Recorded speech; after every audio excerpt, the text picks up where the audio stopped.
세월호 다큐 2개나 완성시킨 미친 김 감독 있죠? 미친 김 감독이 항상 하는 얘기가 그겁니다. 김현 의원이 그때 요구했던 자료, 세월호 관련 자료. 그 자료가 없었으면 이거 못 만들 뻔했다고.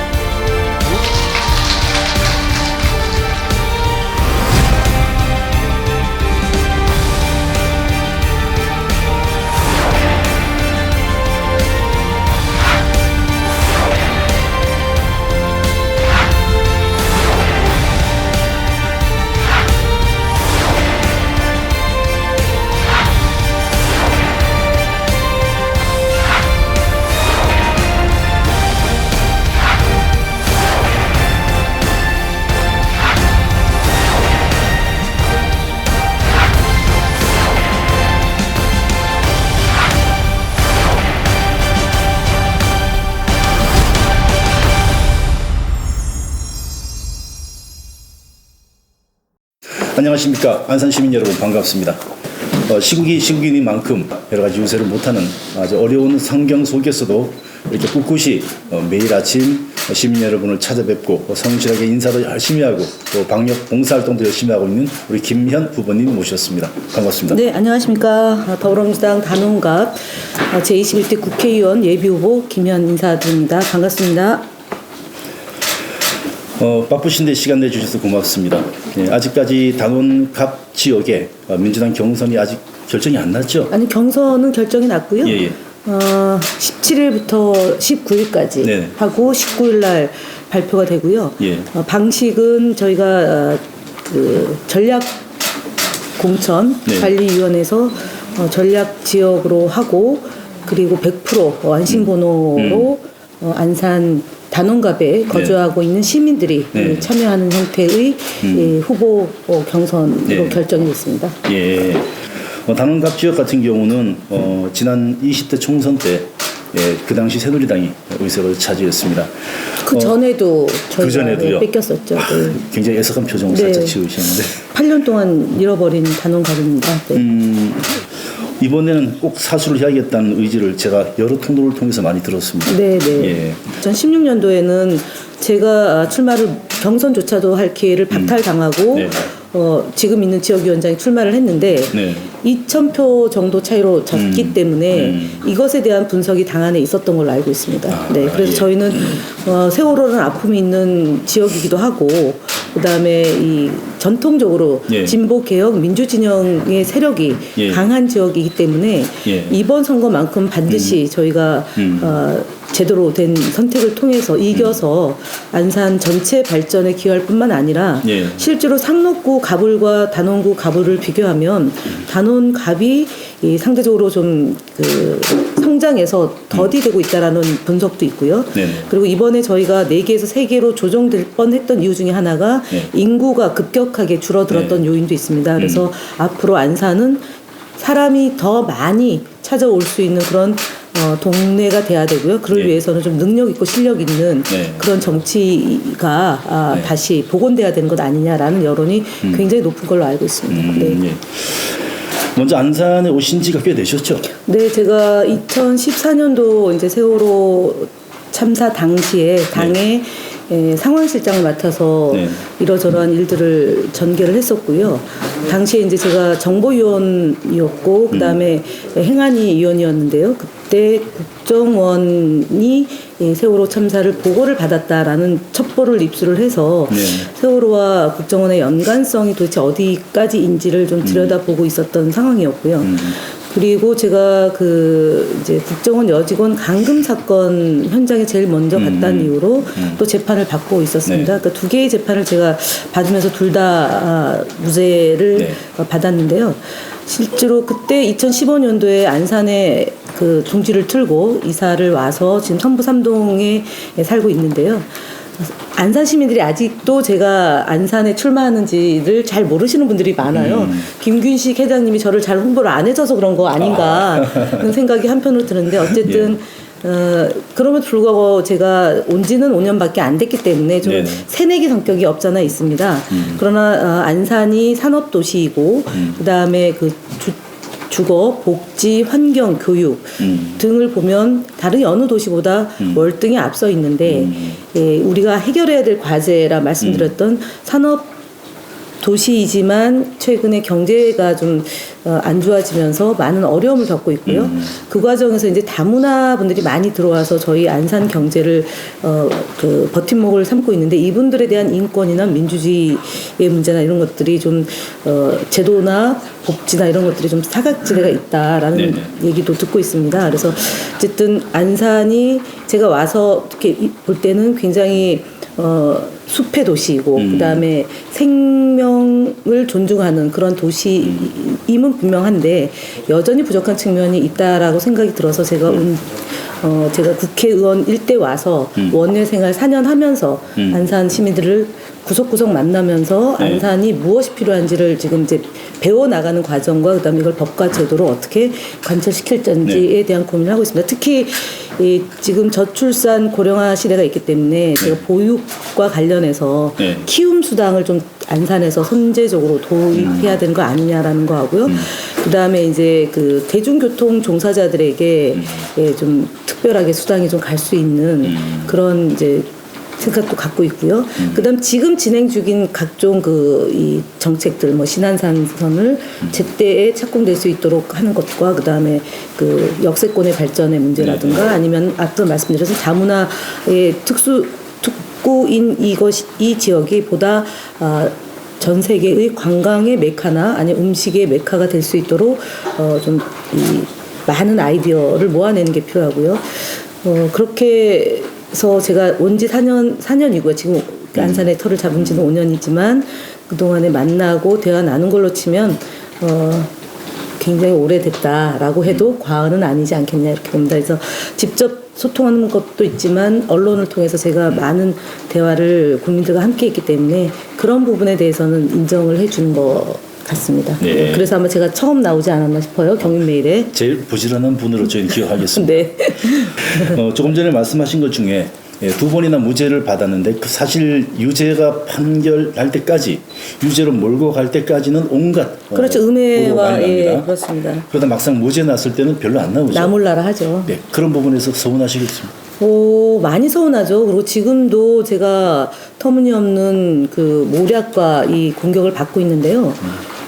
사실 그 사건이 어찌 보면 정치 공작이죠. 그러니까 김기춘 비서실장이 당시에 김영한 전 민정수석에게 이 사건을 갈등의 소재로 이용하고 그다음에 관심을 갖고 빨리 기소를 해서 기소를 하라는 내용까지 수첩의 내용이 나왔기 때문에 당시에 지금 그 사건이 국민들이 잘 모르지만 그때 명함을 뺏어간 사람이 이제 맞았다고 되어 있는데 그 존재가 아직도 누구인지 모릅니다. 성명불상의 30대 청년이 맞았는데도 불구하고 증인으로 나오지 않았고 진술하지 않았습니다. 그럼에도 불구하고 이 사람을 때린 사람은 유죄가 되고 또 가족 중에 한 사람이죠. 그 다음에 벌금을 물게 되는 그런 아주 기상천외한 재판입니다. 그래서 지금 사회적 참사 특별위원회, 그러니까 세월호를 다루고 있는 사회적 참사 특위에서 이 사건을 특별히 조사를 해서 진실을 밝혀야 되지 않겠느냐는 세월호 가족들의 요청을 지금 수용한 상태입니다.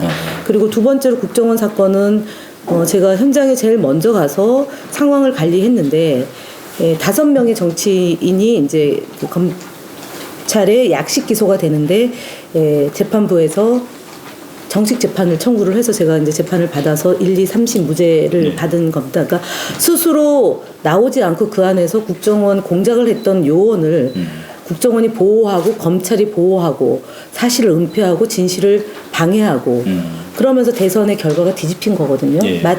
만약에 그때 그 국정원 요원이 선관위가 나오라는 요청을 수용했고 지금 이제 권은희 의원이 당시 수사과장이었는데 수사과장의 요청에 응했다라면 그때 대선 결과는 문재인 후보가 당선되지 않았을까라고 저희가 추측을 해봅니다.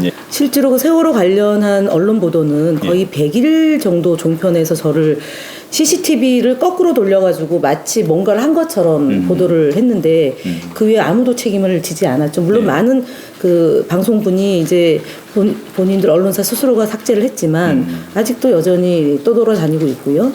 그때 당시에 정치를 하지 않았지만 지금 저희 당의 국회의원이 사실관계를 정확히 알지 못한 상태로 저를 음해해서 지금도 그 내용이 살아있죠. 그래요. 그 제가 아픈 부분을 건드려 나옵니다. 아니 뭐 그렇진 않고 저는 치유를 했고 저 개인적으로 치유를 했고 상대 후보가 지금 그 문제를 가지고 저를 끊임없이 공격을 하는데 제발 멈추기를 바랍니다. 공정한 경선과 그다음에 그 비방하지 않은 경선이 좀 치러졌으면 하는데 그렇지 못해서 안타깝고 당에다가 이걸 공정하게 관리해달라고 지금 요청을 하고 있는데 오늘 사실은 공개적인 자리에서 처음으로 제가 말씀을 드리게 됐습니다. 웬만하면 지난 얘기를 안 드리고 싶었는데 그 두 가지 부분에 대해서 오늘 이 자리를 통해서 시원하게 말씀하시라고 그 말을 꺼내드렸습니다. 이제 현실과 미래에 대해서 조금 말씀을 나눠봤으면 합니다. 안산 오시고 나서 그 만약에 국회의원이 당선이 되셨다면 이런 일을 하고 싶다라는 부분 중에 그러니까 그 시민 제안 캠페인? 네. 그 부분에 대해서 말씀을 좀 해주셨으면 합니다. 한 2주 만에 한 100건이 100건 정도, 100건 정도 했고 그 지역의 현안들인데 결국은 이제 교통 문제와 보육 문제, 그다음에 그러니까 일자리 문제였던 것 같습니다. 그리고 특히 저희가 앞서 얘기했지만 상록 가불의 발전 속도, 그러니까 저희가 집권 여당이 되고 두 지역은 상당히 많은 것들을 이제 이 해결을 보고 있는 거죠. 사이언스 밸리나 아니면은 그 수소 모범 도시, 수소 모범 도시, 그다음에 그 도시 재생에 관한 그 계획 이런 것들이 이제 그다음에 아파트를 이제 지금 청년 아파트를 포함한 이런 문제들이 지금 상록구는 현안을 해결하는 과정인데 지금 단원 갑의 경우는 이제 현안을 해결해야 될 숙제를 많이 안고 있는 거죠. 상대적으로. 다행히도 저희가 이제 문재인 대통령, 그 다음에 경기도지사도 저희 더불어민주당이고, 안산시장도 윤하섭 시장이 이제 단원 갑 출신의 시장이 되셨고요. 국회의원만 두 분이 다 갑을이 이제 저희 상대 당이죠. 그래서 일단 저희가 앞서 말씀드렸던 제가 이제 지난번에 이게 제가 홍보물인데 여기에 이제 공약으로 내걸었던 내용이 많이 있습니다. 그러니까 안산 경제의 활력을 불어넣는 문제하고 그 맞춤형 교육 복지, 그다음에 아이를 잘 키우는 환경을 조성하겠다. 그다음에 문화도시 안산. 이 문제가 앞서 말씀드렸던 100여 가지의 제안에도 다 녹여서 말씀을 드린 거고요.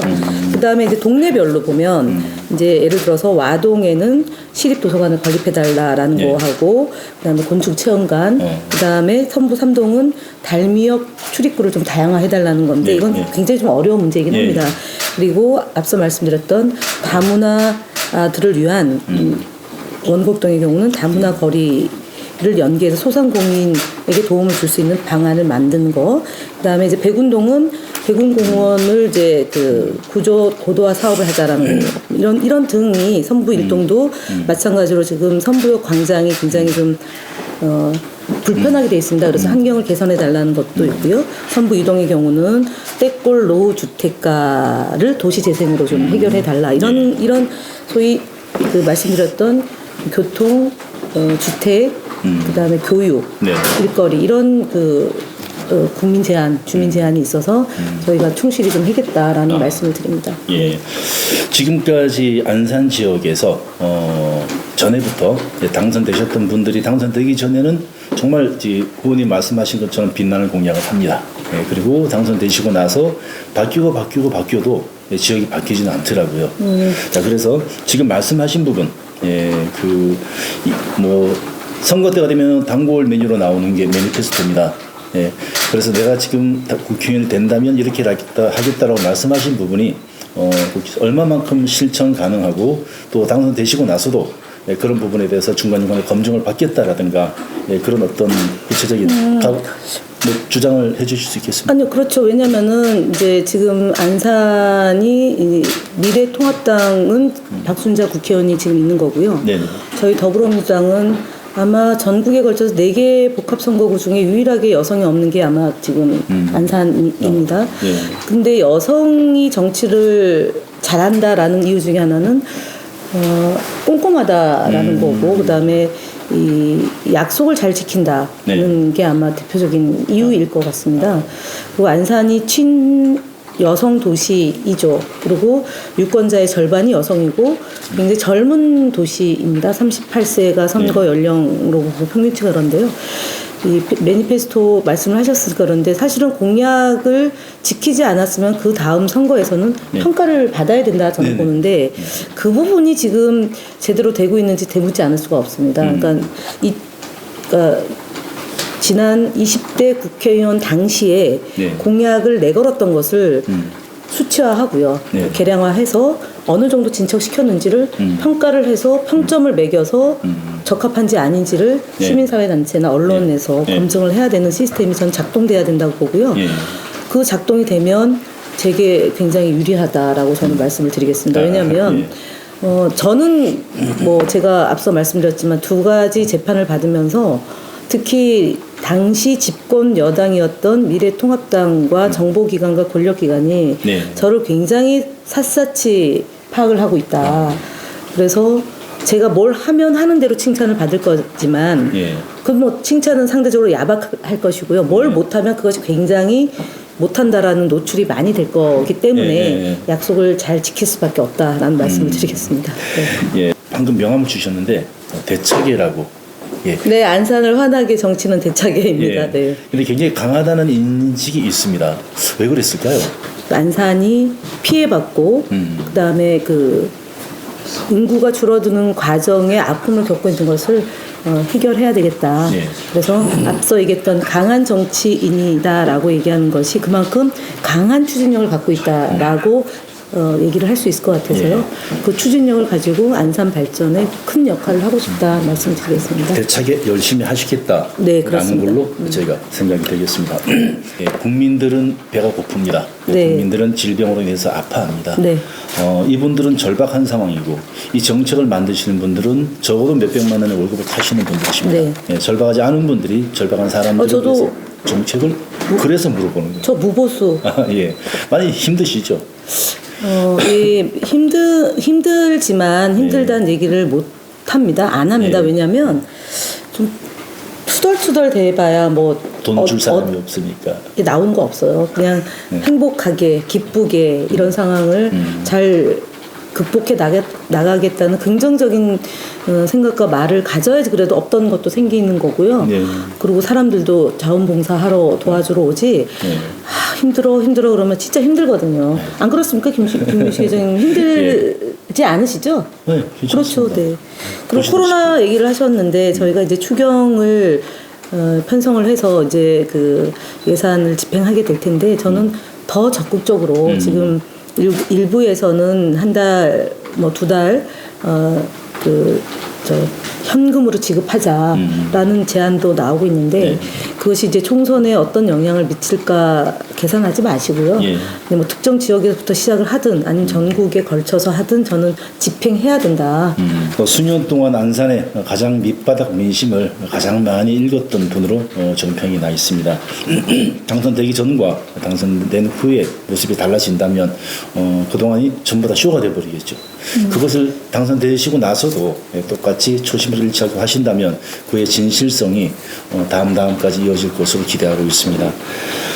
끝으로 유권자의 모든 분들에게 그 당을 떠나서 정치인의 한 사람으로서 국민에게 전하는 말씀을 부탁드리겠습니다. 제가 더불어민주당 소속 정치인이라 그 저에 대해서 부정하거나 내지는 좋아하지 않은 안산 시민도 물론 있을 거라고 봅니다. 그러나 제가 1988년도에 당에 입당을 해서 정당 정치를 32년째 하고 있습니다. 저와 반대되는 의견이 있다 하더라도 그 의견이 건전하고 또 제가 수용할 수 있는 거라면 기꺼이 함께 하겠습니다.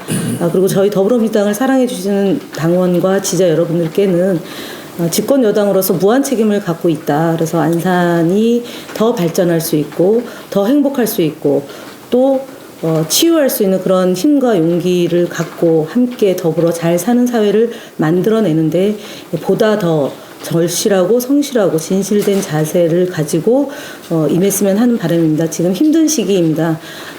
힘들다고 말씀 못 드릴 정도로 힘든 시기인데 잘 극복해서 대한민국 국민이 위대했다. 지난해 일본의 경제 침략에 맞서서 저희가 잘 극복했듯이 코로나19도 잘 극복해서 세계인들이 찬사받는 대한민국 국민이 되었으면 하고요. 그중에 중심이 바로 안산이었다는 기록을 남겼으면 합니다. 힘들지만 힘내시고요. 그리고 여러분들을 무한하게 존경하고 사랑하는 더불어민주당 단원갑 예비후보 김현이었습니다. 감사합니다. 예, 지금까지 경기도 안산시 단원갑지역구의 김현 통합민주당의 김현 후보님과 더불어민주당입니다. 더불어민주당의 김현 후보님과 대담을 나눴습니다. 함께해 주셔서 감사드리고요. 귀한 시간 내주신 후보님 감사드리겠습니다. 네, 감사합니다. 고맙습니다. 수고하셨습니다. 네.